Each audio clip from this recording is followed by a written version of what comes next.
आपको बता दें कि अब अनुपमा पर एक और बड़ी मुसीबत आ चुकी है। यूँ कहें कि अनुपमा को प्रार्थना और अंश के बच्चे से दूर कर दिया गया है। दरअसल, जब से प्रार्थना और अंश का बेबी आया है, तब से गौतम का व्यवहार कुछ अलग ही हो गया है। उसे अपनी बेटी चाहिए, जिसके लिए वह साम, दाम, दंड, भेद सब कुछ इस्तेमाल करने को तैयार है।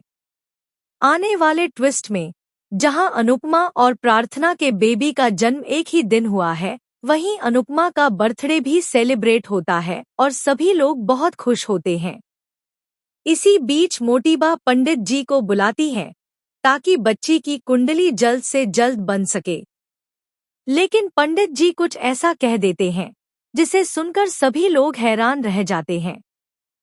पंडित जी बताते हैं कि इस बच्ची पर एक बुरा साया मंडरा रहा है। वह कहती है कि इस बच्ची ने बहुत दुख देखे हैं और इसके रिश्ते टूटते जाएंगे।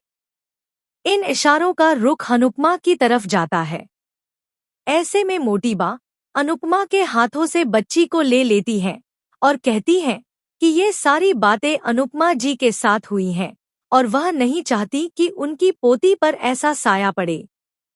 यह सब सुनकर अनुपमा को बहुत दुख होता है, क्योंकि बच्ची को उससे दूर कर दिया जाता है। वहीं अनुपमा को बार बार सपने भी आते हैं कि प्रार्थना बच्ची को लेकर कहीं जा रही है और कोई हादसा हो गया है।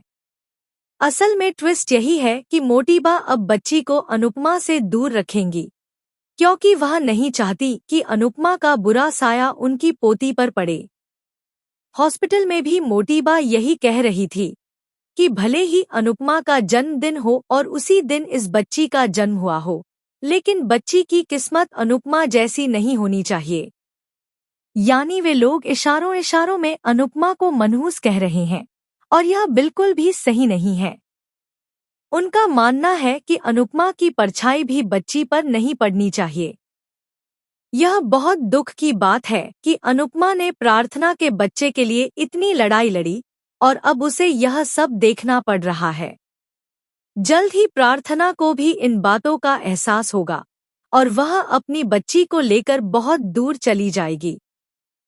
जी हाँ, अब प्रार्थना पूरी तरह बदलने वाली है और नेगेटिव रूप में नजर आएगी, जिससे अनुपमा का दिल और ज्यादा दुखेगा। आने वाली कहानी में प्रार्थना बच्ची को लेकर कहीं दूर चली जाएगी। सब लोग उसे और बच्ची को ढूंढेंगे, लेकिन वे कहीं